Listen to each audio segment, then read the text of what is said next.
দণ্ডবত মুই মামনি রায় রাজবংশী কিচেনত তোমারগুলো সবাইকে আরও একবার স্বাগতম। মুই আজি তোমাক দেখাম সিমের একটা খুব সুন্দর রেসিপিটা শেষ পর্যন্ত দেখেন। ভাল লাগলে রাজবংশী কিচেন ইউটিউব চ্যানেলটা সাবস্ক্রাইব করেন। দেখো এটি হল সিমের গাছ। সিমের জাঙালখান খুব বড় করে দেওয়া হয়েছে আর সিমের মেলা ফুলও হয়েছে।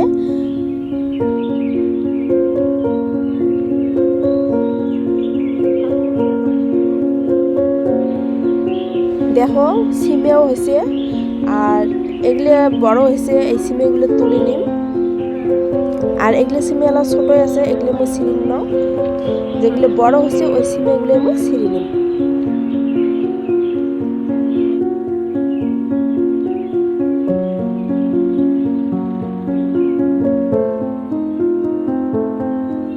চলো দেরি না করিয়ে মুই সিমেগুলো এখন ছিঁড়ি নাও, তারপর রেসিপিটা মুই তোমারগুলোর সাথে শেয়ার করিম।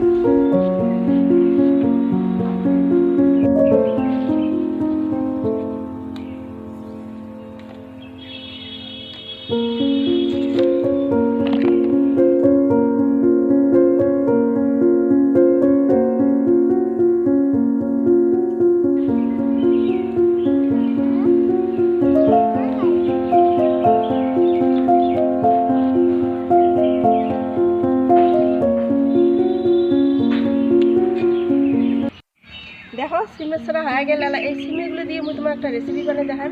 তোমরা গোটা ভিডিওখান দেখেন আর যদি ভালো লাগে তাহলে রাজবংশী কিচেন ইউটিউব চ্যানেলটা সাবস্ক্রাইব করে দেন।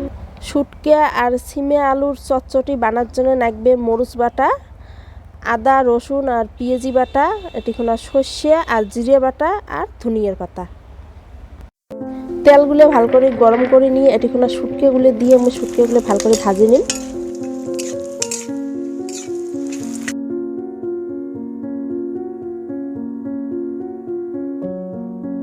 শুটকাগুলো ভালো করে ভাজা হয়ে গেছে, এলা নামে নিম।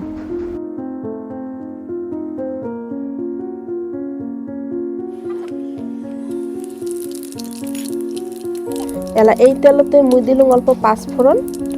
সিমে আর আলুর চটচটি কিন্তু ছোট মাছ দিয়েও খাওয়া যায়, শুটকে দিয়েও খাওয়া যায়, আর এমনি যদি নিরামিষে এই চটচটিটা বানান তাও কিন্তু খুব স্বাদ লাগে।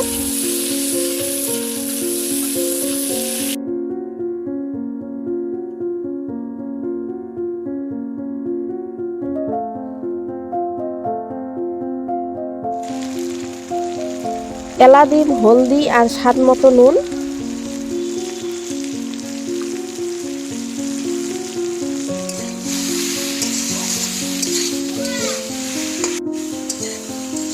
সিমে আর আলুগুলো অল্প ভাজা ভাজা হয়ে গেছে, এটিখানে মুই এলা দিম আদা রসুন আর পেঁয়াজি বাটা। আদা রসুন পেঁয়াজির যে একটা কাঁচা গন্ধ আছে, ওই কাঁচা গন্ধটা যাওয়া অবধি মুই মশলাগুলো ভালো করে সিমের সাথে ভাজা ভাজা করে নিম।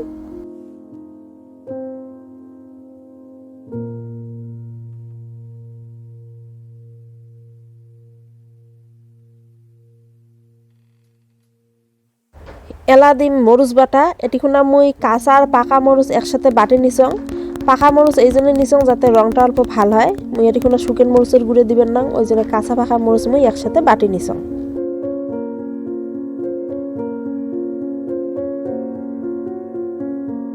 সকালে শেষত দিম সর্ষে বাটা।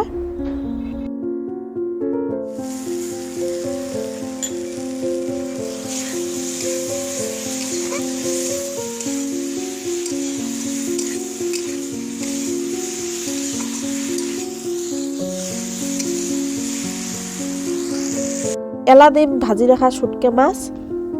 শুটকে মাছগুলো দেওয়ার পরে 2 মিনিট খানে ঘাটা নাড়া করে মুই দিম অল্প জল, আর এই জলতে শুটকে আলু আর সিমেগুলো ভালো করে সিদ্ধ হয়ে যাবে।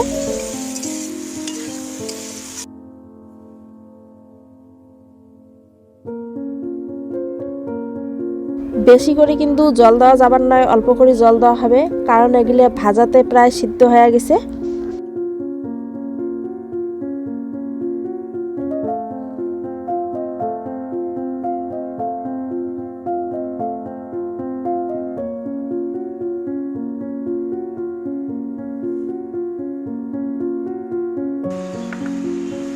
সিমে আলু শুটকের চটচটি হয়ে গেছে, এলা দিলুম এটিখানে ধনিয়ার পাতা। সিমে আলুর চটচটি বানাতে কিন্তু বেশিক্ষণ সময় না লাগে, অল্প সময়তে হয়ে যায়। আর এই সিমের চটচটিতে কিন্তু খুব স্বাদ লাগে, তোমরাগুলো একদিন বাড়িতে বানে খান। দেখো আমার সিমে আলু শুটকের চটচটি হয়ে গেল, এলা মুই নামে নিম। আজির শুটকে আলু সিমের চটচটিটা তোমারগুলো কেমন লাগিল মোক অবশ্যই কমেন্ট করেন। আর যদি ভাল লাগছে রেসিপিটা তাহলে একবার তোমরা ট্রাই করেন আর মোর চ্যানেলটা সাবস্ক্রাইব করেন। ধন্যবাদ।